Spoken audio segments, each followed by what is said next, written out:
Hey everybody, this is Silver Spook, and this is the Silver Spook podcast.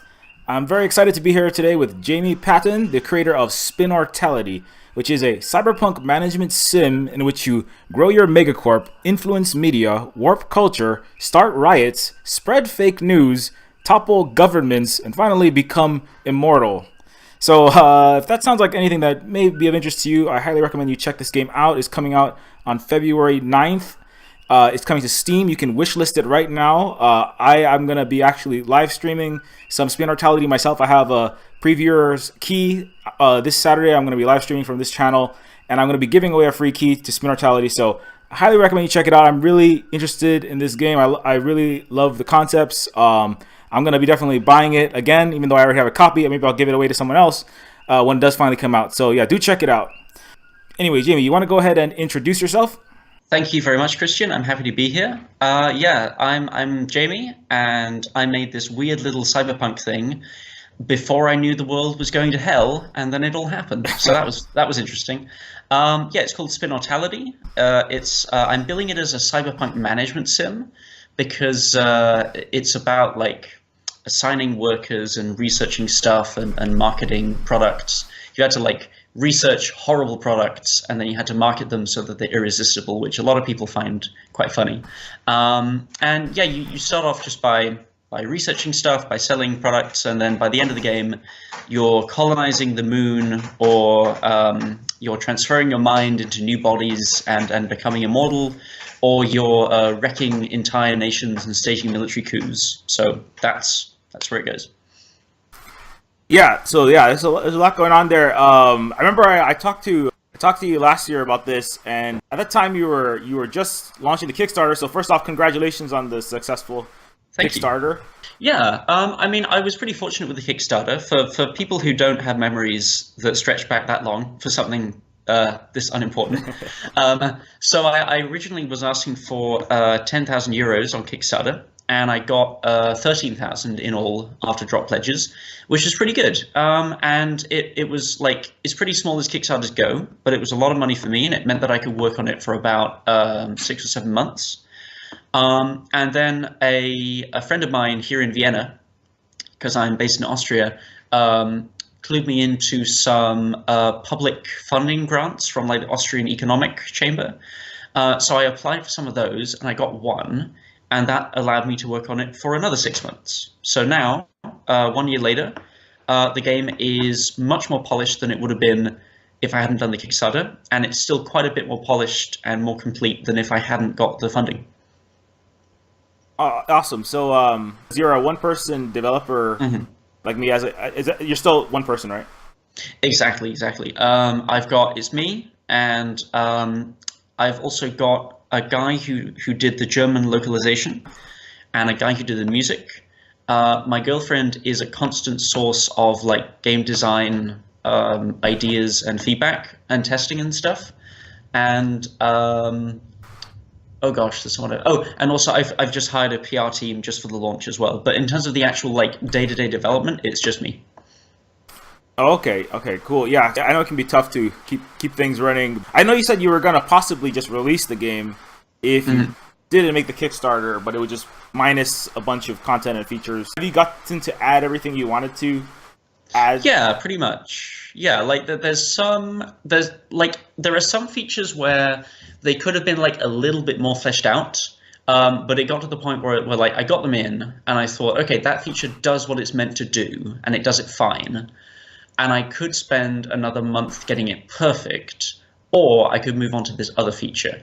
And I ultimately decided that it was better to go with my gut and go with putting in all the features that made it like complete, so that it was like a complete jigsaw, if that makes sense, rather than like laboring over every like the tiniest elements of every tiny piece. Like I could have worked on this for another year, and it would have had a bit more stuff, and it would have been a bit more polished, but I don't think it would have been a better game. It would have been like there would have been a few more things you could do, but like I feel like it is its true self now. Right. Yeah, that's always a tough call to make, especially when you're Indian. You do have a limited time, and space and energy are limited, so you have to kind of choose what's gonna really make the most bang for. I mean, I guess get you the most bang for the buck, or get you the most bucks for your work. I guess. Right? Exactly. It's like you want to use your time so that you get as much work and the best quality work and the kind of work that you need to make the game as good as it can be, and to make it something that people will buy as well, because you had to make rent. So. Yeah, exactly. I find it, because I'm working on 2 different projects, and one of them, actually 3 different projects, but one of them is with a larger team and with a guy who is a larger producer. It's like a 6-person team, and on the bigger scale, like once you get to AAA, it's kind of the opposite problem. They have like infinite amounts of money, and they don't know how to create actual good, creative, passionate, laborers of love sort of.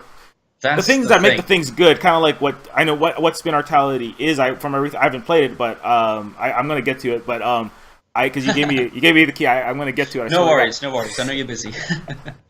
Yeah, I can tell, and all the people that I interview on this podcast are all indie devs, with the exception of William Gibson. Not really indie dev. Well, he's a 1-person creator, so technically, he is. Yeah, no, I can see that. Yeah, he's still one person, as opposed to something like like the big, any massive esports level game, any massive action game. It's kind of the opposite, where they can put infinite amounts of money making like Thanos' pecs look amazing while he's throwing a moon at Iron Man, shooting 75 Tomahawk missiles simultaneously. They could make it they can like simulate down to I always call it like. It's like subatomic level, probably. Yeah. They're like splitting atoms like on screen for you. If they wanted to, if they thought there was a value in modeling that, they absolutely could do that. Yeah. Yeah, and even if they don't think this is what I discovered. Even if they don't, I mean, this is kind of getting into Spinnortality territory, where even if they don't think that it's gonna be of any value. I mean, for some movies, it starts with a T and end with an Ansformers. What could that be? Even if it doesn't,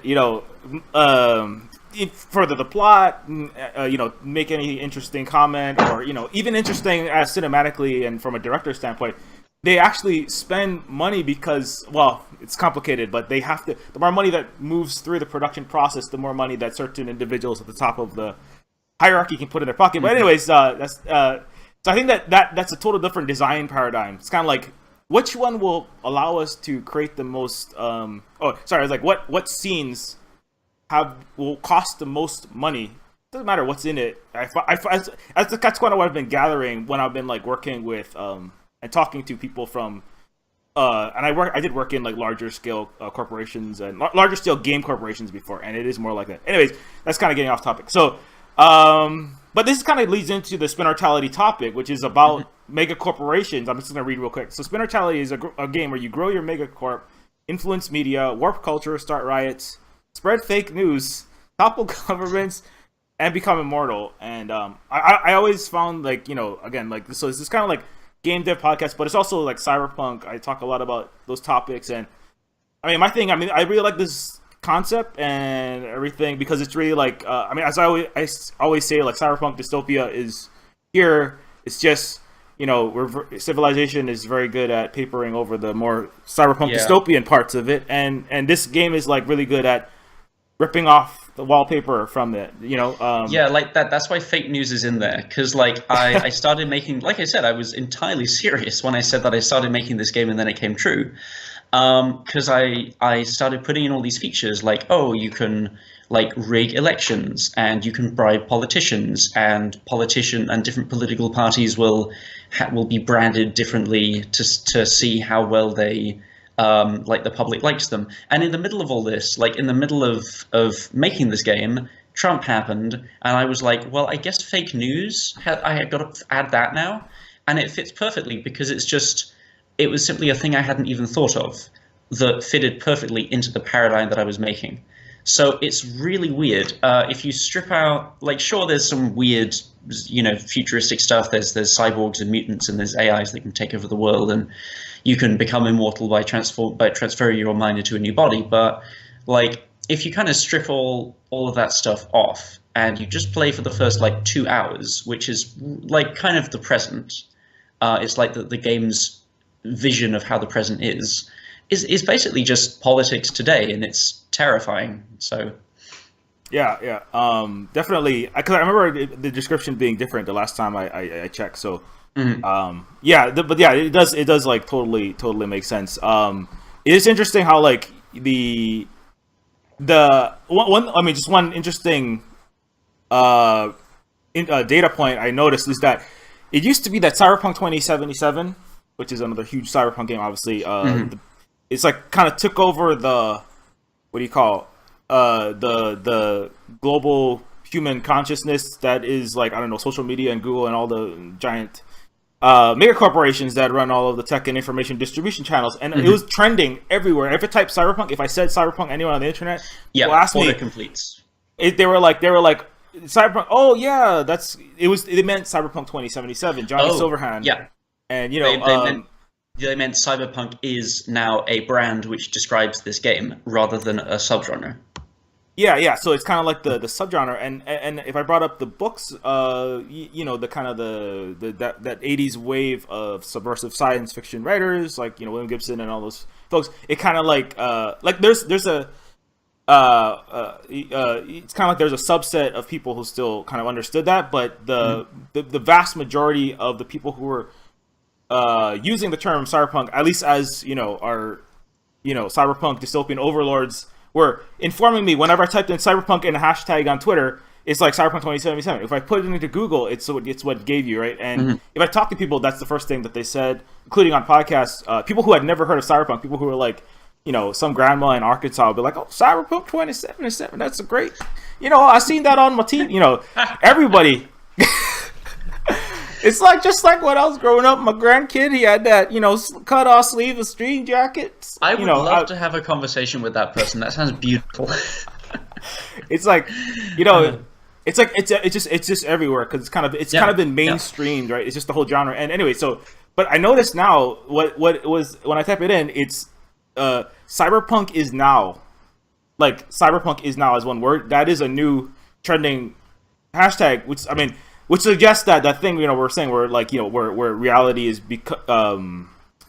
the people are getting hot to this idea that cyberpunk dystopias and the things that were in things like Neuromancer, the things that are in like all the all the cyberpunk work, Blade Runner, etc., and and even like things in like people even ask me like, because I made like Neophyta and Terminus Machina. Those are two. My games are all pretty cyberpunk and pretty dark, and they're like, are you some kind of They're like, Chris, are you some kind of like Oracle? Do you have like, are you like John Connor? Did you come back from 2040? Why is everything coming true now in the games that you made? And I was like, and what I say is like, it's like, see, and sometimes this is kind of getting more on the cyberpunk specific talks, but I think that it's not really that like I have some kind of like, what do you call it? I don't have some kind of, radio antenna in my tinfoil hat from the future. It's like the present, because you talk about fake news in your description. And I think it's like people are living, if they pay attention to certain mainstream information channels, they're actually describing an alternate past, kind of a past version of, and at least where I'm from, America, which is an interesting place. They're describing a past, like 1990s version of America. But I'm actually just, I'm just, observing what is happening in my everyday life. Like, there's homeless people everywhere on my street. I can't afford to, I'm on benefits. I can't afford, and if I made enough money to afford healthcare, I would be like twice as broke because it would cost $40,000 a year. If I made $80,000, hooray! The system works, except it really doesn't. Yeah, I would spend like $40,000 on healthcare, and then I would spend, it'd be like $29,000 or $32,000 for this year for a family of four, and then it would cost me, $12,000 for food and then $40,000 for rent. So I have zero disposable income. Actually, you have more money when you're off, when you don't. Anyway, so it's kind of like this whole thing is, but then people are still watching. The unemployment rate is 3.9%, and so people are living in an alternate. Exactly, and it's like, what kind of unemployment rate is that? Is it like a strict unemployment rate, as in this is how many people are technically don't have a job? I mean, what if you have like 0-hour contracts, or you only work 5 hours a week, or you had to take on a second job? a lot of these numbers can be kind of manipulated, and frankly, they were kind of fine a few decades ago, but they're not useful indicators anymore because, like you say, a lot of this stuff, these systems and these like cultural systems are lagging behind a present that is just increasingly creative in ways to basically screw people out of their money. So you have to, I mean, it makes me wonder, when does the future arrive? It's like we live in a very interconnected society. People does people's understanding of the world kind of arrive when they are told about new things? Is it like the future doesn't arrive until somebody perceives it, and then the collective future doesn't arrive until we all kind of wake up to it, and in the meantime, it can sit there materially affecting us, despite the fact that we have no idea what's going on? Yeah. I think that's big with James Deere.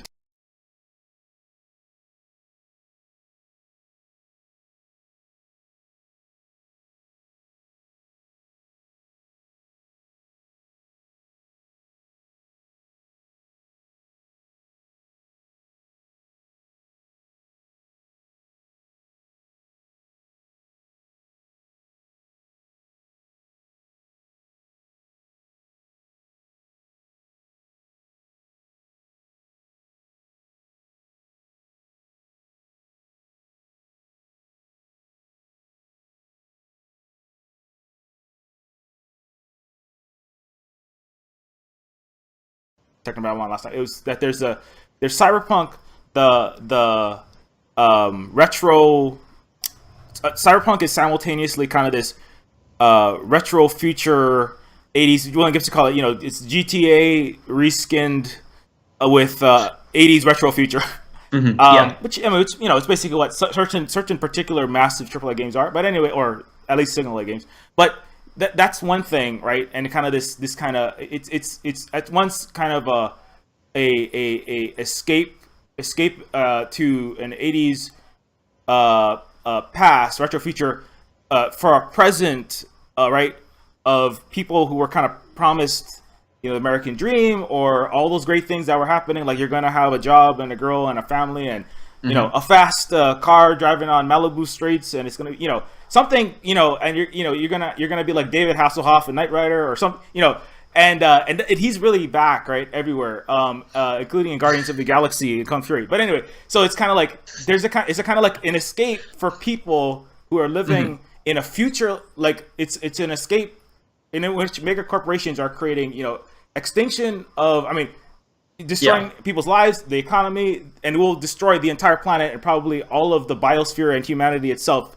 Retrofuturism is an escape for the futureless, which is the current generations, right? Now, if you're 7 years old, if you're Donald Trump, you only have 10 years, you're like, I'm not going to be around. 2030 is when the IPCC is like, I'll be gone. But if you're 15 or you're 25 or 35, and I have kids, so I'm like, so it's kind of like an escape. But then there's another cyberpunk, right? That's kind of like, I think I call it true cyberpunk when I talk about it, which is like actually trying to deal with the techno-social, political, what is happening to civilization right now, as opposed to, so anyway, so it's kind of, anyway, so that's why I'm not doing science fiction, that's why it seems like I'm a more Oracle. It's because I'm not doing science fiction. I'm just a stylized journalist telling you which is what you are, I think. Exactly. Kind of doing. Absolutely. I mean, I kind of, when I made the game, I didn't kind of plan on this, but it emerged naturally.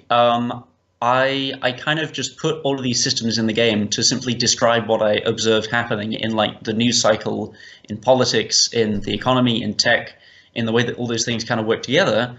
And I kind of accidentally created a game which, if you play it, can teach you about how all those things actually like interact and support each other in the real world. So I kind of feel like, okay, sure, a lot of people will come for the like fun cyberpunk shenanigans, like, as though it's an escape to a retro 80s future, like you said. And that's fine, because at least then I got them through the door. But if people come to the game and they play it and they learn a little bit more about how these systems function and how, like, frankly, the wool is being pulled over their eyes, then that's a win for me, because it means that it's not just an escape. It's actually, hopefully, a teaching tool to help individual players to actually at least spot how these systems work in the real world. Right. Yeah. Yeah. That's pretty much what I gathered. I mean, that's got the mega corporation.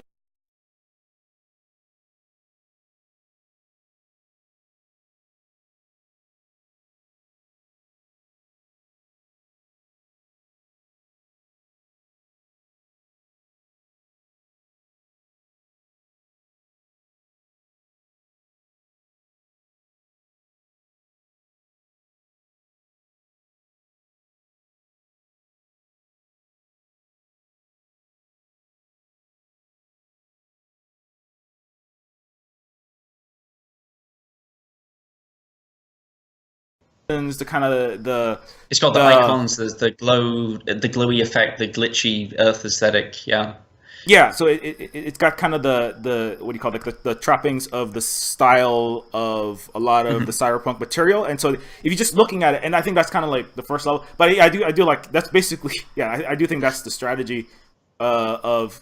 I mean, that is a good strategy because there are. I mean, it is so hot right now, and there's so many people who are for a lot of reasons. I think it's similar to the reasons that synthwave and retrowave in the music world kind of had a resurgence in the teens, right? I don't know when exactly it started, but it is one of the, you know, particularly within like the computer, more nerdy community, I guess. It's been like a lot of my friends listen to it all the time. I think it's very similar, but yeah, I do think it's like you can kind of get people who are just kind of like feeling like, I don't know, wanting to go back to kind of, it's kind of like, yeah, it's kind of like when, you know, we talk about, you know, making things great again. It's kind of like making things great again for kids who grew up with, you know, their Apple II and then they're playing SNES. Yeah, like me, I'm old. So, you know, we're like playing like, you know, PlayStation and going back to like your childhood days when things were less screwed up than they are now. When you're like, you know, doing 3 gig jobs, driving an Uber while you're doing Instacart, trying to invent the next, you know, killer app that's going to be sucked up into Google's giant warehouse of everyone's IP. Anyways, so, but then you can also learn, hey, there's like, you know, this is, you know, I mean, part of it is like, you know, it's kind of like talking about how the systems work. And I don't know, one thing I thought was interesting, and we might not have touched this, but some people debate whether Cyberpunk, I mean, there's kind of like 2 takes on this, right? One of the Cyberpunk is not good, or Cyberpunk is problematic because it was created in a nihilist, not created in nihilism.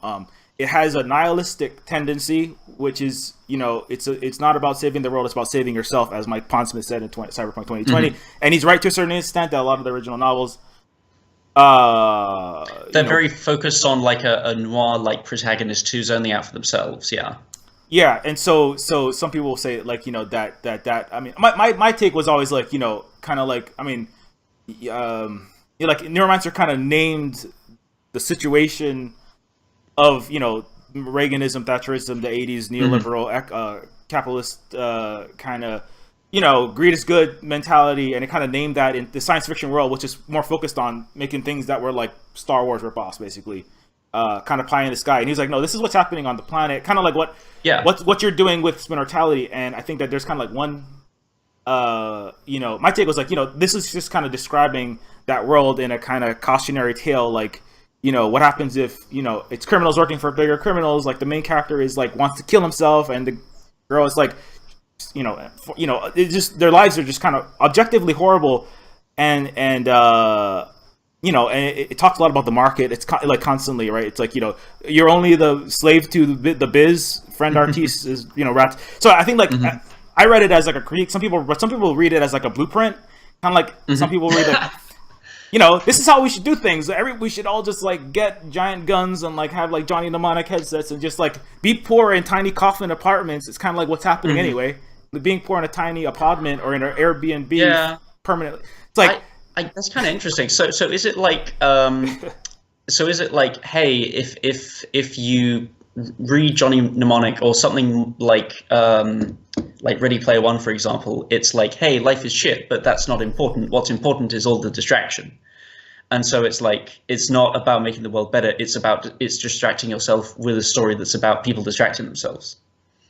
Yeah, that's another thing I noticed too, right? It's kind of interesting, yeah.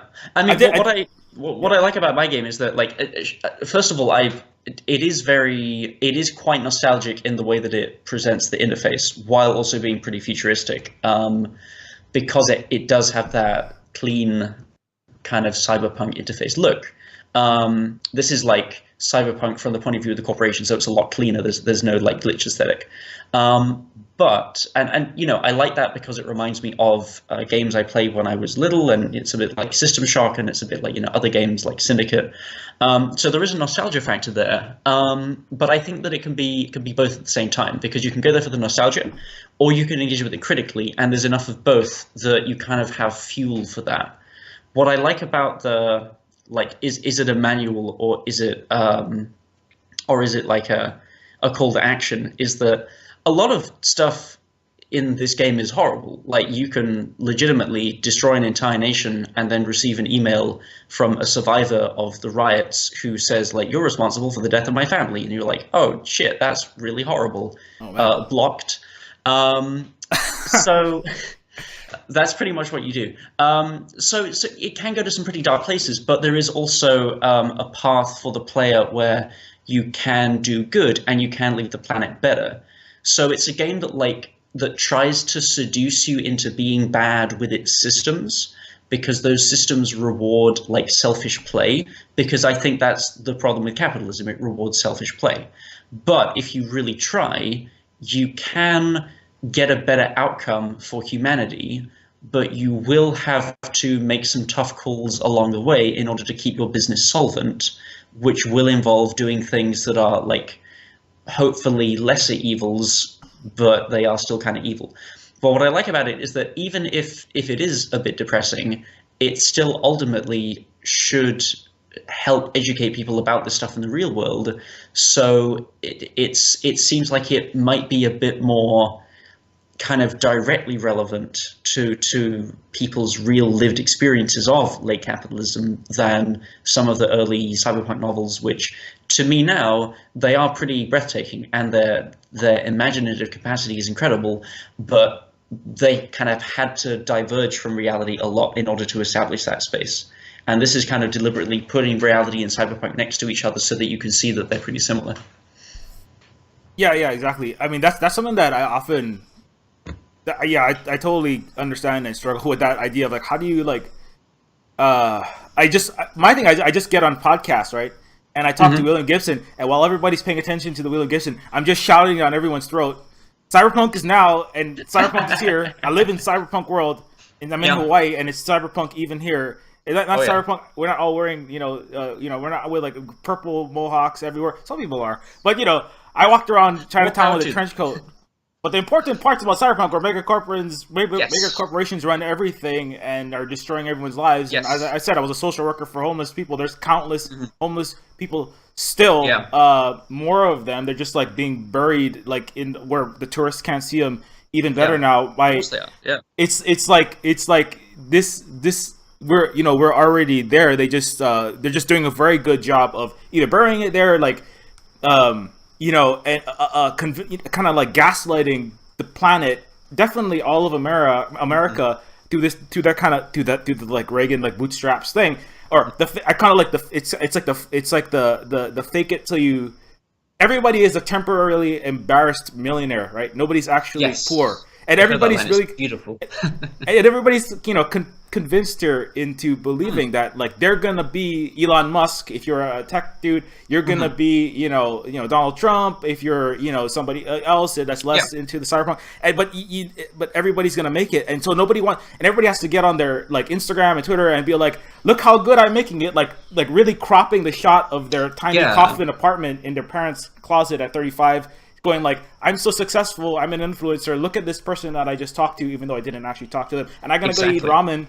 And it's like, but you have to pretend to not live in cyberpunk. You have to live in this 90s American dream past so that you can get an influencer deal for Nike, so you can sell some shoes and then maybe climb the ladder and make it to, like, I don't know, be friends with Elon Musk and then or Mark Zuckerberg. And it's like, but everybody kind of like playing the Hunger Games is what's killing everybody, because everybody just said, hey, you know what, I'm actually not that successful. I didn't actually talk to Mark Zuckerberg. I just like sent him a message on Twitter one time, and I live in like a car. Actually, I don't actually that Maserati. I just like rented that for like one day, and it took like 3 months of my salary. So I could look successful. Exactly. It's And, just and I it's find like it and I yeah. find it amazing that like so when it was just, oh my God, people will hire a Maserati to have a photograph of themselves taken in it. Oh my God, they must be so vain. They must need social media validation so much. I mean, when that was the message I was hearing, then it was kind of simple, but it still seemed confusing because I was like, would you really waste that much money on a Maserati? Now I realize that because being an influencer is a job, you can literally get people to pay you to do this stuff. That means that creating an alternate reality version of yourself where you look like you're a powerful influencer and you look like you go to all these expensive parties is actually an incredibly sound investment in your future. I mean, how does that make any sense? Yeah, that's another way that what do you call that or negative aspects of capitalist game, right? I mean, that's just one. So it's like everybody is, and of course, a few people. I call it, fake it. They used to call it just fake it till you make it, right? But now it's like everybody fakes it till they make it. But now it's more like fake it till you like don't make it and overdose on opioids or Yeah, which it's is like and exactly, and it's like if you, I did a master's course in interactive media, which is where I got a lot of these ideas. And while I was there, I was in a class where people were talking about social media, yeah. and somebody said that their social media profile felt like a shadow version of themselves, where they had to be happy all the time, but as though it were living a completely separate life. And that, to me, was just horrifying. The idea that we're creating these versions of ourselves which kind of act like largely as psychological torture. That's bizarre. So, and that's in the game as well. One of the products you can research is an auto poster for posting stuff without even checking with you, and the final version of that is sentient profile, where the profile literally has its own life and just does stuff without you. Oh yeah, I think I saw that. Yeah, yeah. So yeah, that I thought that was very interesting. I mean, just another way in which that's just another technology which is probably like about 5 seconds away from showing up. Yeah. I mean, I don't know if they'll actually be sending it, but there definitely are. I mean, there's already obviously there's bots that people make to do these things, and like I'm as an independent business, like I mean, we're an indie developer as well, and I mean, I basically run like I'm basically only doing game development right now, and even there, like I have to.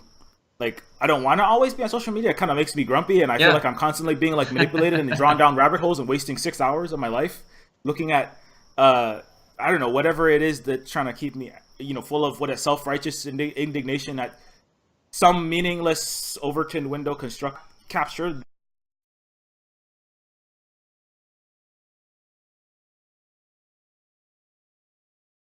Yeah. the distribution channels of all information, which is like one of I think that's actually one of the worst. I mean, there's all really bad impacts of like the capitalist system that we have, but one of them is that the ability for the information and the visibility of anything is determined by them, and so then I mean, it's kind of like it makes it any attempt at democracy becomes like basically I mean, it's never purely impossible because people can still talk to each other, which is the way that I get a lot of the information. I'm like, I'm not going to read a news report about what's happening in, Brazil or in Europe or in Japan, or wherever it is, or some event. I'm just going to talk to I someone mean, from a that news place. report is Right? often. Oh yeah, definitely. I mean, a news report I find is like a good first step in understanding the most basic things about a piece of news. But after that, like you really have no idea what kind of bias has been spun with the story during its construction. So you have to at least go to different sources in order to figure out what's going on. Otherwise, you're only going to have that one version, and that one version is, to an extent manipulated. It has to be. Otherwise, you wouldn't have a story. Yeah, yeah, exactly. It's like nobody, yeah, and increasingly like so. It's like I mean, that could go down a long rabbit hole, so I'm not going to go there right now. Oh yeah. But What I find interesting is that we talked about like social media and Twitter and yeah, I totally get it. I have a responsibility to my business to go on Twitter. I probably wouldn't, or I'd spend a lot less time on there if I could. But it's now like a connections marketplace. But yeah, all that stuff is just a tiny fraction of a tiny corner of the bigger cyberpunk problem, because cyberpunk isn't really about tech and all this other stuff. It's about power and money and people being crushed in the cracks in between them, and that's it really. Yeah, exactly. It's So anyway, I'm just gonna look at this real quick. So Okay. PC Gamer says it's a delicious premise and well executed. I'm trying to talk more about your game. I tend to go thanks. on these. This is I'm gonna rename all of my streams and podcasts to like Silver Spook rants in front of guests for 2 hours. Silver Spook rants live with people, famous people, And then they talk about Techno Babylon a little bit. and they talk about Tech Babylon a little bit and be like, Silver Spook rants over Ridley Scott. That's gonna be the next one. Oh, that's perfect. I love it. That would be beautiful. My friend actually knows Keanu. One of the guy who works more in the LA side, Hollywood side of things. He does actually know Keanu Reeves. He keeps telling me we're gonna get Keanu Reeves, so I'm gonna rant at Keanu Reeves' face for 2 hours and ignore everything that he says. Anyways, so it's a delicious premise executed well. This I'm talking about Spinnortality, executed well, and it's weirdly intoxicating. And I love how being evil is intrinsically linked to the game system. This is PC Gamer. What they said, so that's really cool. I didn't even get a PC Gamer to even. I sent 1,000 emails out to when EFU came out to all the sites, and I didn't get PC Gamer. So well done. Thank you. I'm trying to get some other good quotes from you. Achieve immortality, meet, obey, and even blackmail the board of directors. I've always wanted to. You know what? I did try to blackmail my own board of directors once, and I got fired. Actually, 2 times, and I got fired both times. Anyway. Oh wow! I didn't blackmail them. In this one, it can get you killed, but only if you do it too much. So. Oh yeah. It's but yeah. Well, I didn't. I didn't. But I did try. When you do try to like, it's interesting that it's. I think it's actually important to call out that those facts. I mean, like a lot of the problems, like just talking about, because Spinnortality is dealing with capitalist corporate structures, and the corporation is kind of the central Lego piece of capitalism, right? If you think of it that way, like kind of like it is kind of at least in the it's like the central sector. unit, I guess. Yeah, the central unit, right? And there's shell corporations, there's mega corporations, there's like one day will be there's the startups that will one day be the next mega corporation, but that the structure and like there's a lot of interesting talk about the new socialism as a kind of countervailing force to capitalism, which is not really about. I mean, obviously, on one hand, you want to have governments. I mean, it's good to have, governments or democracies. Theoretically, you would have a democracy and governments which would have social safety nets and regulatory agencies to rein in the mega corporations. Functioning like SEC and financial regulation. That's not just like letting corporations like basically run everything. And that's kind of like one kind of like not necessarily it's going to fix everything, but it's one kind of that's certainly what happened with the New Deal, right? In the 30s in America, right? And that kind of spread out to the world when the United States, won World War. What it didn't win, Russia did most of the fighting, and then the United States became the next superpower after World War II, and kind of like with the Bretton Woods, kind of like spread. It wrote Germany's constitution and Japan's constitution. Countries that were doing really amazing right now. I don't know if you noticed. Anyways, while America's falling into the toilet. Anyways, but the point is funny. but it's like the there was this kind of like there's the 8-hour work week. There was the 15 million jobs. There was the job guarantees. Artists like us were being paid to go big salaries to just go around the country in the United States and just like do art, just like paint art, just like make beautify, make national parks, like build the highway system. Everybody's like going to work. 90% tax rate on corporations. They're really sad. It was a really sad day to be a board of directors. In that time in the 30s after the FDR's New Deal. And so now we're talking. So there's one kind of this is kind of like getting, but it's kind of like there's one push was kind of like for the government to come in. But there's another interesting development, which is like the worker-owned cooperatives, which is about kind of like altering. If the central way that capitalism manifests is through corporate structures with the board of directors elected by the shareholders, which are like 15 a handful of, basically millionaires that are being elected by major shareholders are all multimillionaires or billionaires. And so it's rich people electing other rich people to tell everyone who To isn't make rich. them rich as well. Yeah. Yeah, to make them rich as well. So that the structure of corporations itself, which is anti-democratic, right? And it's interesting that that's getting a lot of traction. So worker-owned cooperatives is basically where the workers, right, choose, if the corporation tells you what to produce, where to produce, how to produce it, and also what to do with the profits. Worker-owned cooperatives where a worker-owned cooperative is where the people democratically elect. The workers hire the executive who's temporarily there. The biggest example is the Mondragon Corporation in Spain. I'm sure you probably might have heard of it. And it's basically the opposite. And the maximum salary is in America, the average CEO makes, was it 300 to 500 times? Jeff Bezos makes 2.5 million times his lowest paid worker. I think that either needs to be like an income cap, or like just a cap on the amount of money that you can have stashed away at this point, because it's getting ridiculous. And realistically speaking, what can you do with $10 million that you can't do with $1 million? Well, you can buy a bunch of yachts. Maybe you shouldn't get to have yachts. Maybe like we should live in a world where that can't happen, or at least you can save up for a yacht over 10 years, and then you can buy your yacht, and then you can be happy on it. But no, I totally agree. I find it really interesting, the idea of what happens when you simply make every worker into a shareholder instead. Which is not to say that all corporations are all evil and bad, because I heard of one corporation where there was some mistakes made at the top, like strategic decisions, and as a result of that, the board and the executives all took a pay cut in order to make up the difference. So, but that to me is a lot like the idea of a good monarch. Like, yeah, sure, it is possible to have a good monarch. It is possible to have a good and decent board of directors, but you've got a system that disincentivizes that and has no recourse when you get a bad monarch or a bad board of directors. So what you want is a system that incentivizes good behavior, where everyone is strengthened, and which prevents bad behavior. So exactly, a cap on maximum salaries. Or I like the idea that the highest earning member of a company is not allowed to earn more than maybe 20 times the minimum, the lowest salary in the corporation. Because then, sure, you can still have your incredibly well-paid bigwigs. I don't like that, but sure, whatever. But only if the janitor gets to feed his family at a decent living wage. And you've got to like raise the janitor's salary in order to raise your own salaries at the top as well. That seems fairer to me. So.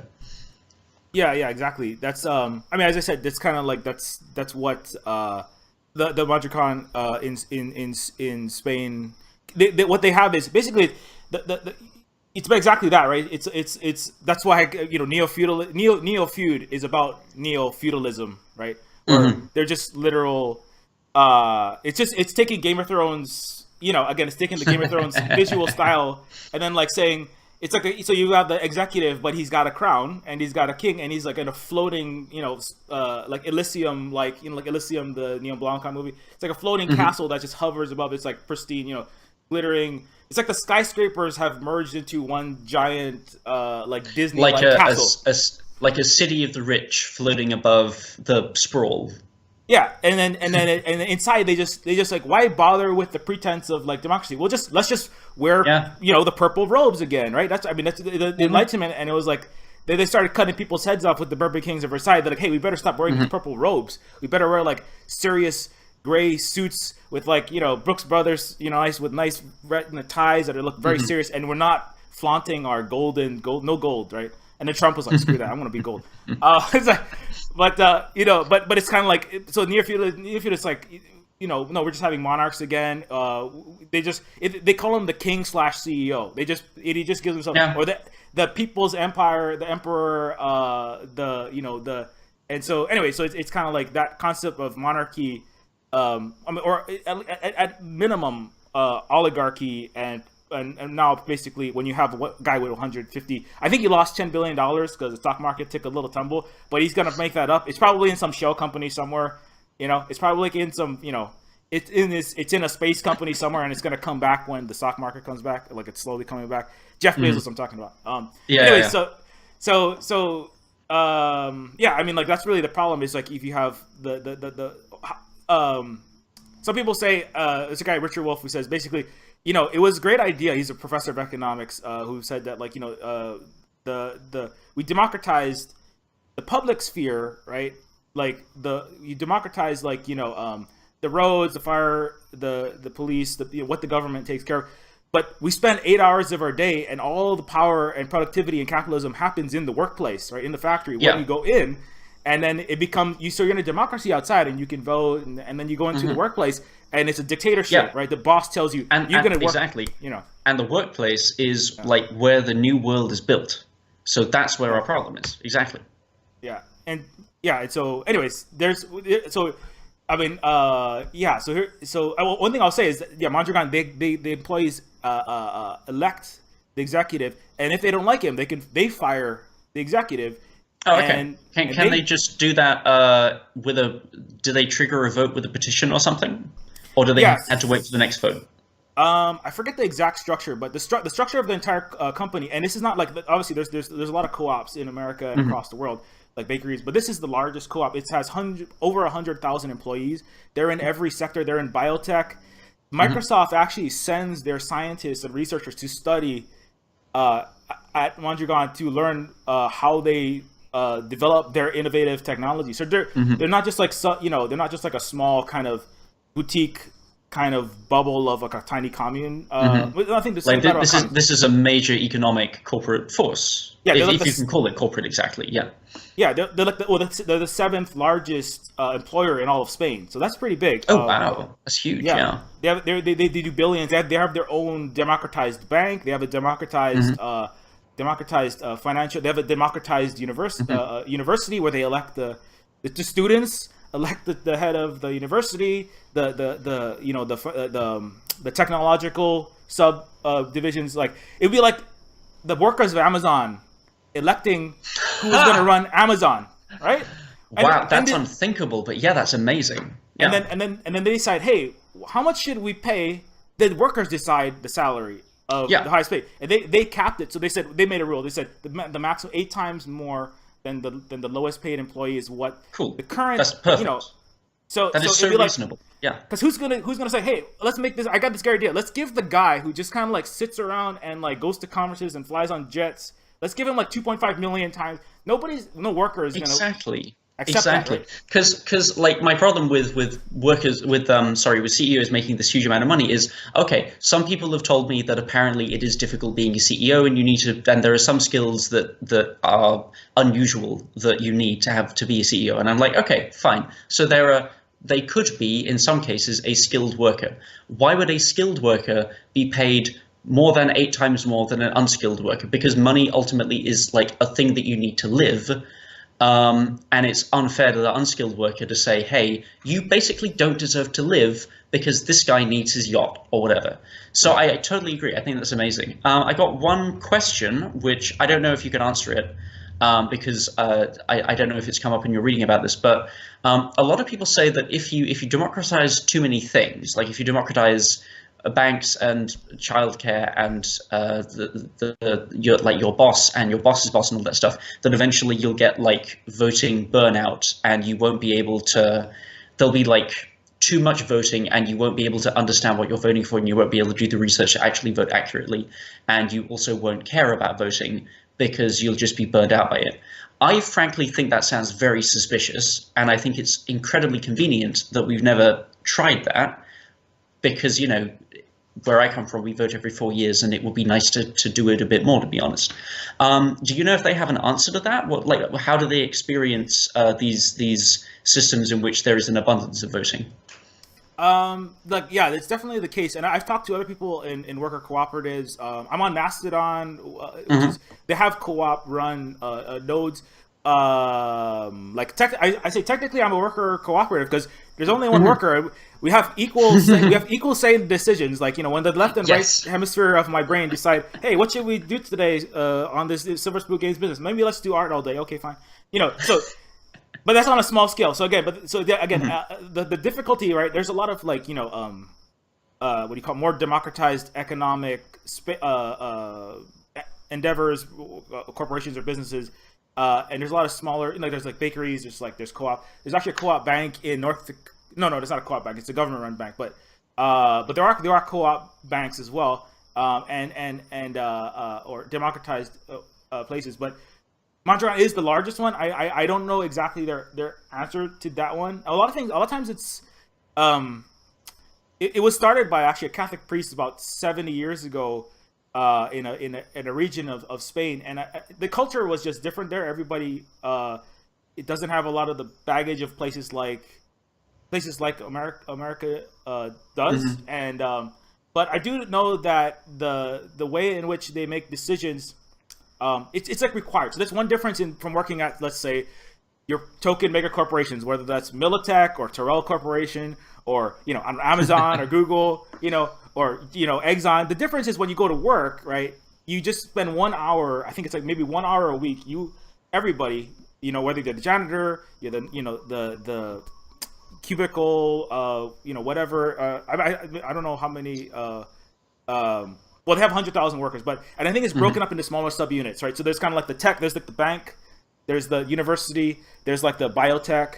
There's the I don't know, the whatever if they make shoes. I think there's like maybe 1,000, and so the workers have to come together 1 hour a week, and they have to sit down, and they each have equal power in this larger meeting. They might have like subgroups, and so it does require a little more investment. So it's not like working on, if you work at like in America, you just show up, and it's kind of it is kind of nice because then you can kind of you can check your brain out, right? Just show up for the work, and just the boss says, "Okay, you do this now. You do this." Exactly. So, but yeah. America, your paycheck, you're abdicating power and responsibility in the same way that like a medieval peasant is abdicating power and responsibility. It's like, sure, you peasant can just work on your farm and you only need to worry about like hoeing this acre or whatever. But that means that you are giving up a certain level of like power and responsibility that you might otherwise have in another system. So yeah, that sounds really cool. I like the way that it's just scheduled. It's just, look, we're going to take an hour every week, and that's it.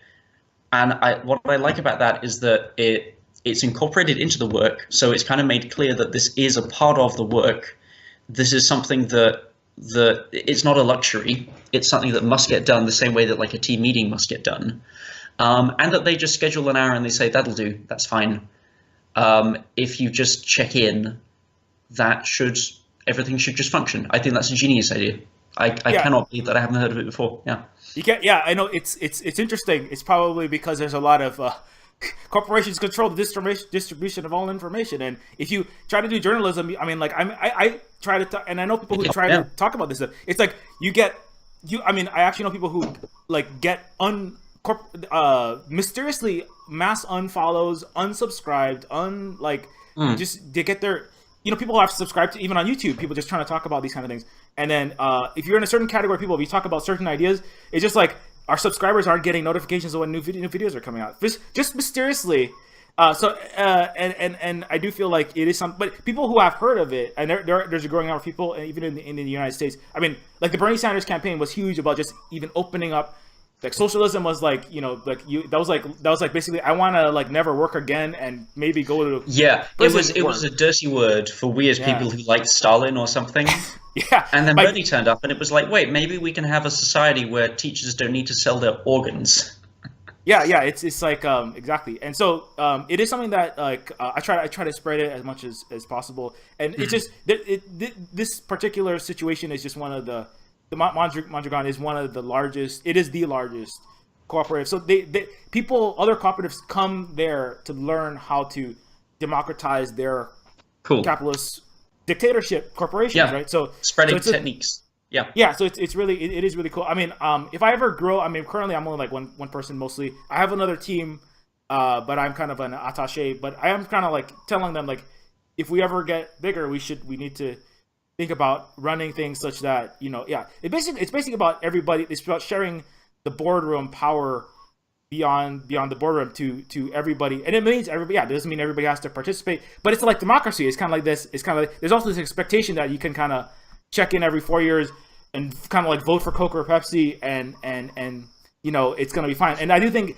I mean, there's a lot of talk about other potential systems that would be like more like there's like liquid democracy, there's like kind of slightly more fine-grained democracy, or what do you call that, where you have a little more input rather than just like showing up every 4 years. And I do think that, like, yeah, definitely like the techniques in Magic Gone, just like showing up for an hour meeting every week, and then that way, everybody and everybody's, even if you are the executive at that moment, or if you are like a high level engineer, you might be like they say, like, for some things like building a bridge, you can't really do that democratically if you have poor engineering and everybody just has their say. Let's put let's leave styrofoam in our bridge, and the bridge, that people could die from that. Yeah, like, so, you probably shouldn't like crowdsource your bridge just in case, and you shouldn't have like different people working on different parts of it. But I think there's a difference between that and somebody saying, hey, I would like to build this bridge. Can I be in charge of like overseeing the project? I think that I can do this. And people saying either, yeah, go for it, or none.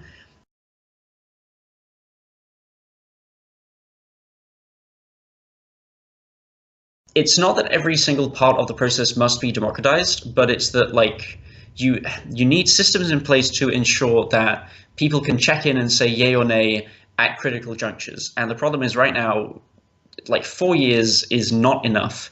And basically voting for your president or your prime minister and then your local people is just not enough at all, because there are so many different parts of the world, of your life, that can be inhabited by tyrants or by people with outdated ideas that are just terrible.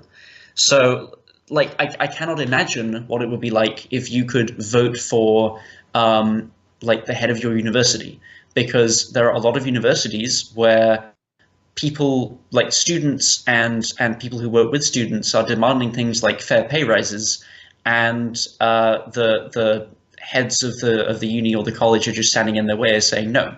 If you could vote them out, that would be so much simpler. I think that the more fluid and the more responsive democracy is, the easier it will become to make wise decisions with it, and to make intelligent, flexible decisions. I mean, that's basically the problem with the democracies in my game, which is that they only have like votes every 4 years, which means that, and they only vote for one thing anyway, and you can bribe both halves in any case. So it's a rigged game. It's kind of like it's a slot machine, but there's only one button, and I can nudge all of the wheels. It's not really truly interactive or responsive. Right. Yeah, it's definitely like yeah, it's tough, because it's like people, yeah, you kind of want. I mean, I do, like, from everything I've read about the game, it is like something that, I mean, obviously it's spot on, and you can see a lot of the problems that we're talking about just with you can see the actual way that the corporation functions in the nuts and bolts with the strategy game in particular, which Spinnortality is, in a way that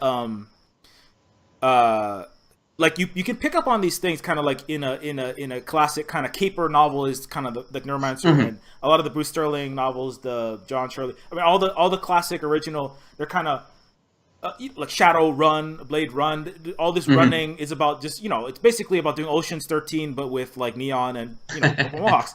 Exactly.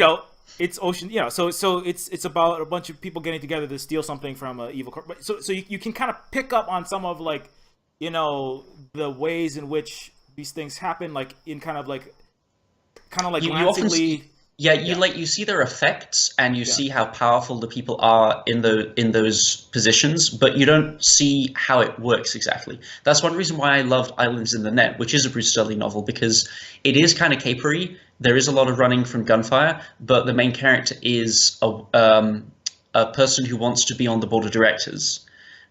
So there's actually quite a lot of, like, you get to see inside the corporation, and you get to see their reasoning, which is really fascinating, and it's something you don't often see. Right. Yeah, I remember you mentioned that. Yeah. I have to go back and probably reread that. But yeah, it's yeah. And one other thing, you said something about the way in which that it being a regular thing. Just talking to I was just talking to my dad about this stuff, and I was like, yeah, Dad, like, what we need is, we need to have like, mass movements, and we need more democracy, and the ability for people to speak up in every situation, and most importantly, their workplaces. And he basically jumped to, but there's communism, and Stalin killed so many people, and it just okay, you can't do that. You can't democratize. So he went from like 1 to Stalin in 10 seconds. Yeah, but it's like, and it is interesting, and it's like, I mean, the same guy that Richard Wolff, the guy I was talking about, he's like the only socialist. It was like one of the major premier kind of like critics, Marxist critics in the U.S. higher education system. He's a Harvard, Yale, and Stanford alumnus, and that's why they say like you get this nice pedigree, so you can say whatever you want because you got these nice, beautiful schools behind your name, and so he still gets jobs. But he's like, but I kind of don't like. I have like these criticisms of the current system that we have, right? The cyberpunk dystopian system. It's called capitalism, and and it's like, but yeah, but there were no, he says like, I've been to all the best schools and they didn't teach anything. They don't learn like, they learn only only looking at the bright side of the thing, and then not looking at a single critique. I mean, isn't that kind of like anti how academia and how science and like learning is supposed to be? You're supposed to look at the criticisms and the autism, but like I find it so weird that we everyone says capitalism works and communism doesn't, but communism like only really got going in like Russia and China and a few other places, and it was usually strangled in its crib by the US before it could really get going. So it's not really a fair comparison. And also, capitalism demonstrably does not work. Like there are people dying for no reason under capitalism. There are solvable problems that should be immediately resolved because we have the resources that are not getting resolved. Capitalism somewhat functions, but it's not a system that's even remotely perfect. So yeah. Yeah, and anyway, so I was just thinking, it was kind of like, how can I kind of like, the point is more like, he's not unique. That's just, and he's a smart guy. He's got like a master's degree. He's like, he's a really, he went to like, good universities too. And it's like, it's just that, it's part of a kind of mass indoctrination. And part of it was the Cold War and the global dominance of capitalism as a system, as you said, strangling any attempts and going, look at that, look at them. They're like limping around. Everyone's eating rats there. It's kind of like, because you put massive sanctions and like blew up half their country, and now they're eating. Yeah. It's kind of like, if you had like a scientific... You funded a coup. I mean, what did you think was going to happen? Yeah, it's kind of, yeah, exactly. So it's kind of like, somebody went through and said, if you look at all the overthrows and all the, they don't actually target the ones that are the most dictatorial. They target the ones that have the most democratized workplaces, and governments are the most targeted for coups and overthrows and invasions. So because anyway, of course they are, yeah. Yeah, so it's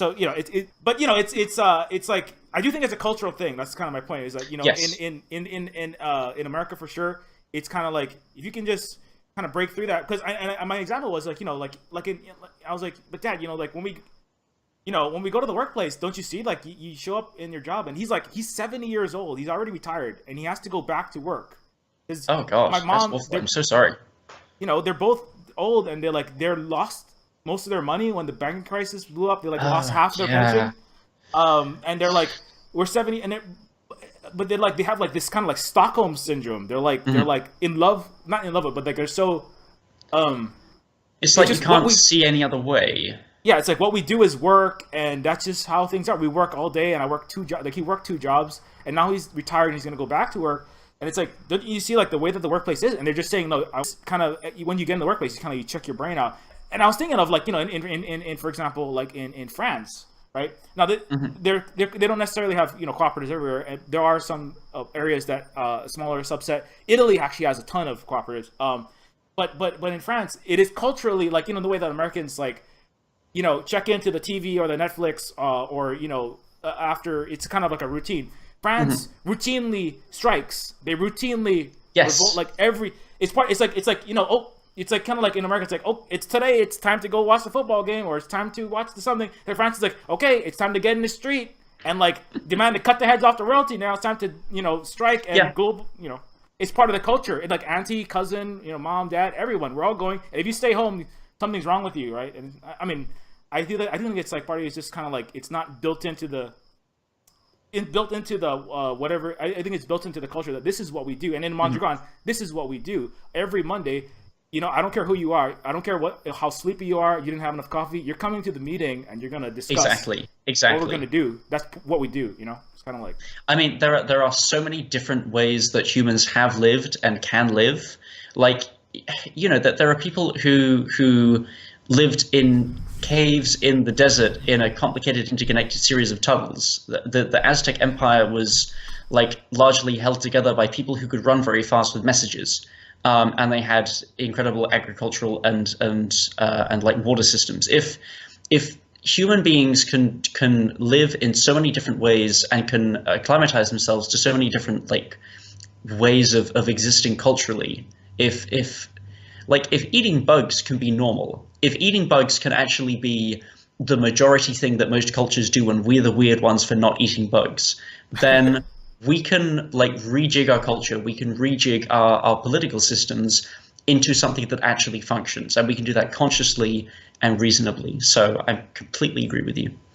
Yeah. Anyway, so yeah, I mean, there's a lot to say there, and it is.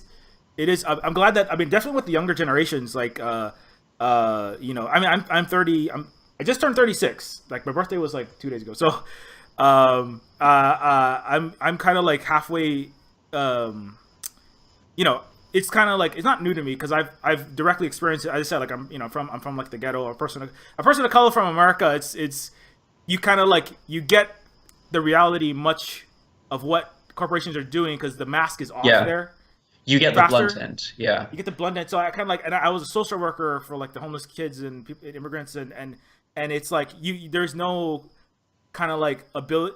Like I can't live in this kind of fake '90s or fake golden age of America, you know, 50s kind of idea, which is where like people like I don't want to say every of my parents' age, but a lot of more people that are older than that who still are insulated by some amount of their pension or they had a better job for much of the 20th century and now they're kind of living off of the kind of like steam of that. And so they're not. It can't be that bad for kids, right? And I'm like, no, it's pretty bad. It's pretty bad. And so it's like, I mean, I don't know. I'm sure you've. I mean, you've noticed. Your home country. I mean, like I know people from. Oh yeah, mine is just sort of burning down right now, so it's fine. it's like no, yeah, everybody's not. And so with the younger generations. I mean, largely because it's kind of like they have the most at stake. They have the longest.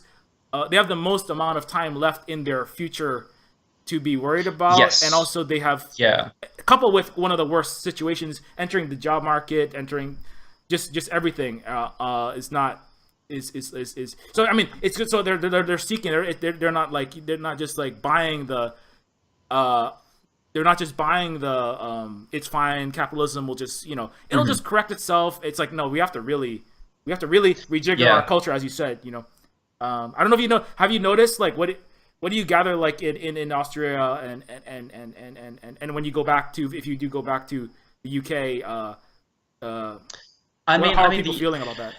I mean, the UK is just kind of weird because of this whole Brexit thing. I go back about once a year, mostly for Christmas, so I get kind of snapshots. But it just sort of seems like Brexit happened because a bunch of conservatives wanted to play, or they wanted to like have a bit of political leverage in order to like game the system to get a few extra points or whatever. And then it all went horribly wrong. And all of the people who like saw how badly it could go got out of Dodge, like the prime minister who resigned. And then everyone else was left kind of holding the bag. And the problem is we're now seeing the result of the fact that people were promised something, and the thing that they were promised is completely impossible. Because there is absolutely no way that we can have a Brexit which comes anywhere close to the level of economic security that we had before Brexit. And it's just a complete fantasy.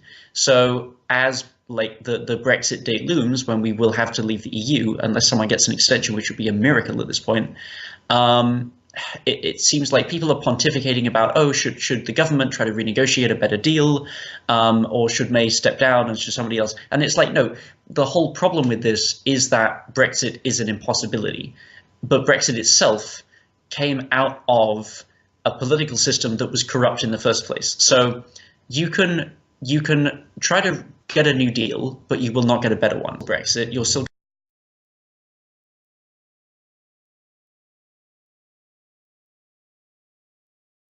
going to have the same weird, stupid political system that led to it in the first place. So I think in the UK, people are concerned about what might happen. They feel as though there's something hanging over their heads and they don't really know how, like, what's going to happen when it lands. Maybe it's going to be basically okay for a lot of people. Maybe it's going to be completely devastating. Nobody really knows because this hasn't really happened before. Austria is kind of interesting. I don't really keep up with Austrian news because my German's still pretty bad. But just as like an interesting barometer, there was a few years ago, they were voting for the I think it was the president, which is largely a symbolic role, but the president does control the army and a few other things. And it was between a Green Party member and a member of a very right-wing party. And it was on a knife edge. The Green guy won. Somebody complained that the ballots might have been incorrectly counted, even though that was actually not true. And even if they had been, only some of them were, and they wouldn't have made a difference. So they had a re-election, and then the Green guy won again. So to me, it was like, oh, hooray! The Greens, who are like the left-ish, it's like the Greens, the Socialists, and the far-right party are the different. That's like the combination of the political landscape. And I was like, okay, so someone who is pretty left is president. That's good. The world is on an upward trajectory. And then they had a vote for the prime minister, and that wound up being a far right guy because the parliament is majority controlled by the far right people. And so you have this really interesting and slightly terrifying situation where the government is technically like run by two people who have completely opposing views. And I feel like that's indicative of the way that politics has gone in the last maybe 5 years or so. You have like a complete splitting. The center doesn't really exist anymore. People who were a bit right are getting further right, and people who were a bit left are getting further left. And like eventually something's going to give, but I don't really know what it's going to be. So, Right. I mean, that's definitely. I think that's not isolated to not just the case in Austria. Definitely here, and from what I gather, all across the globe. I mean, the what is that poem? The Yeats poem, "The Center Cannot Hold." I can't remember the exact line, but yes, right. It's where when what is the best are what is it? The best are running away, and the worst are filled with passionate intensity and. Oh yeah, I can't remember it. What rough beast its hour come round at last, slouches towards Bethlehem to be born. There's a parody of that in the game, actually. Oh, is there? That is that is the description text on I think it's the highest level of AI. It's like, what rough beast its hour come round at last, slouches towards the servers to be uploaded, or something like that. Very nice. Yeah, it's definitely like Just to let you know, I'm going to have to go in about 10 minutes or so. Oh, okay. Yeah, sounds good. Yeah, so anyways, I'm going to try to get back to Spinnortality. So Spinnortality is launching February 1st, is that correct? Yeah, February 1st, exactly. And so what is today? Yeah, so is it, you can wishlist it on Steam, is that possible? Yeah, exactly. It's you can wishlist it on Steam. It's also available on itch.io. If people want more information, they can go to spinnortality.com. It's spelled SPINNORTALITY.com. And you can like watch the trailer there, and it has links to Steam and link to itch.io as well. And if you wishlist it, then you can get told when it will be out. And yeah, I'm looking forward to it launching, and I hope that like some of your listeners have been interested in it. So yeah, I mean, I think so. I mean, like I don't know exactly all of who listens, but it is it's a lot of indie people who are into indie games and a lot of Cyberpunk fans. So I think there's probably some overlap there. I've been trying to spread it out. I'll try to share it out again on release day on this. All the channels that I. The biggest channel is like I've got like 9,000 something followers on Twitter, which is why I get sucked down the rabbit holes because I'm like too busy trying to prop up my own success. I mean, but I tell people I'm not gonna BS. I don't like yeah, my house is like this is not well technically it's not. I don't own this house. It's just like falling apart. It's like technically the house is kind of yeah, I just had to put a new. We don't have even grid water, so I'm not like super successful, influencer. I mean, I know William Gibson, but like, he's just a nice guy, like. Yeah, but no, like, I really appreciate the shout out because I think that like as a tiny indie, even if you're a small influencer, like the amount that you could help is quite large because my success is like measured on a much smaller scale than other people's, because I just need to sell a relatively small number of copies. And also, I think that it sounds like there's quite a lot of crossover between your interests and mine, just from this conversation and last year's. Yeah, definitely. Definitely one of the most. It's just one of the most. I mean, in terms of like the topics. The stuff that I'm interested in talking about. I mean, like the games that I make, basically they do very similar things, but in different. I mean, one of them is a Deus Ex like immersive sim game. That's Service Machina. Neophyte is a point-and-click adventure game, but this is a simulation strategy game. But the topics are it's like what I want to talk about. The things that I like to cover, and the things I think the people who like Neophyte, I'm gonna guess, even if you.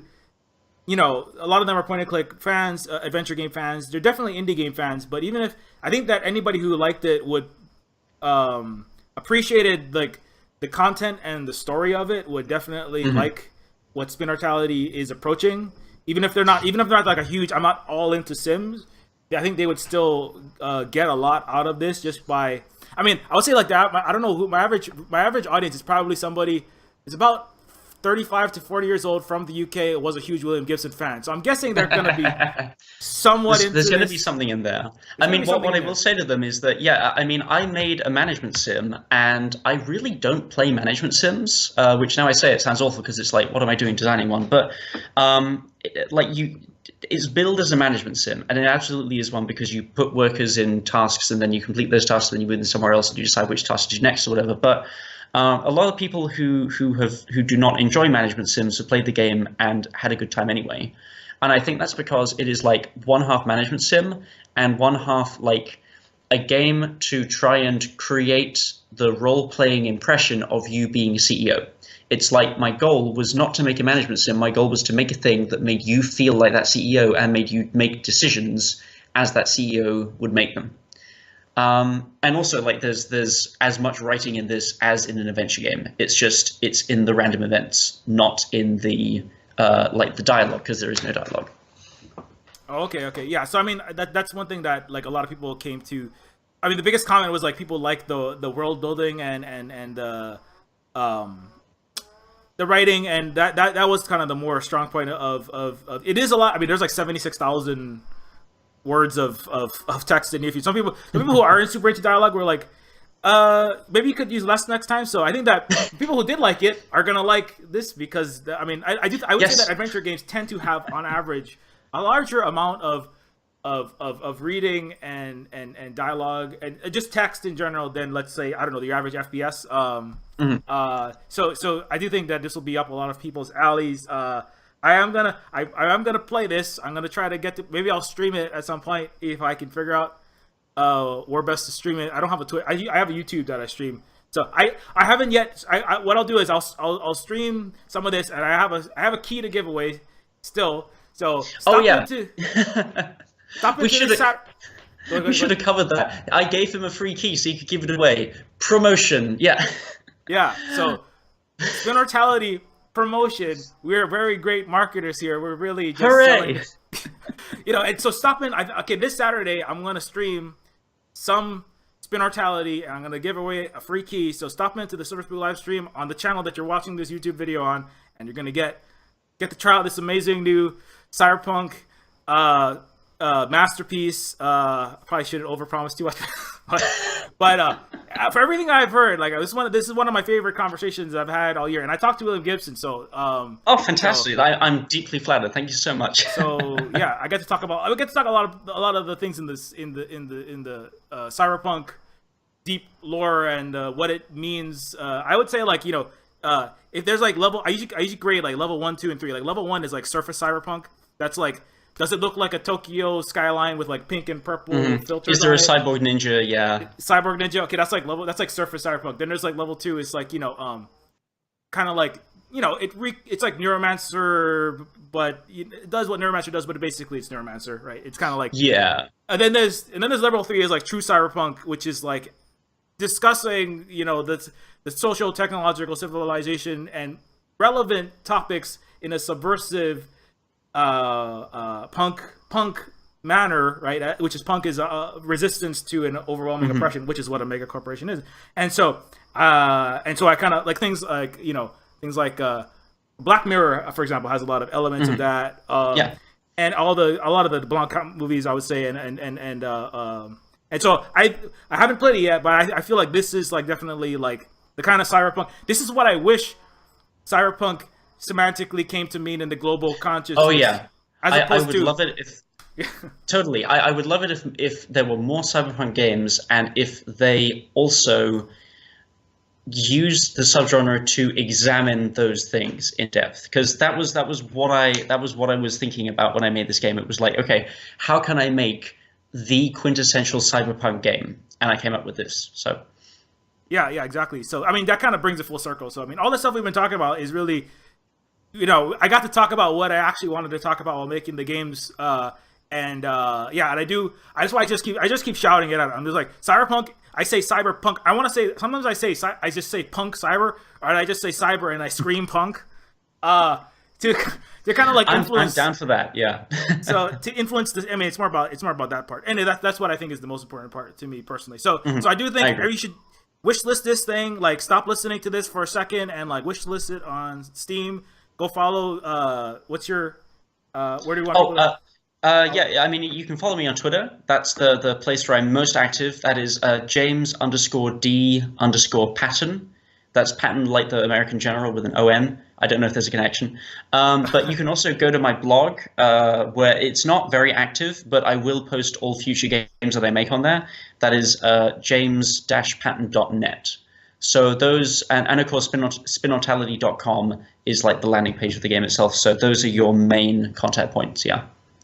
Awesome. And also, you can email me from those sites. So if you just want to drop me a line and talk about Cyberpunk stuff generally, you can do that as well. That's fine. Awesome. So yeah, definitely check it out. Follow him. Give him all the money that you have. Like, thank you. Like, if you have 2.5 million times your lowest paid worker, take 1.5 million times of that and give it to Jamie. And I swear to God, that would be amazing. I will hold him accountable to make sure that he equally distributes that wealth and doesn't make more than 8 times his lowest paid James Patton Corporation worker. All right? I will send you the money. I will send you not the money. I will send you the financial account so that you can verify that I paid myself a fair wage. There we go. We're gonna hold him accountable to that. It's the anyway. So yeah, thanks a lot for being on. I do hope to. We'll talk to you again at some point. Maybe like when the game is like. I would love that. Yeah. Done. Hopefully, have you have any new projects planned already, or are you just trying to get? I'm in the brainstorming phase, so nothing concrete, but I got a few ideas percolating. Cool. Yeah, definitely. If you ever get, next time when you get one of the ideas more fully formed, we'll have you back on and talk about it. Thanks. I would love that. This has been a great time, man. Thanks so much. All right. Okay. Yeah. Thanks a lot. You have any?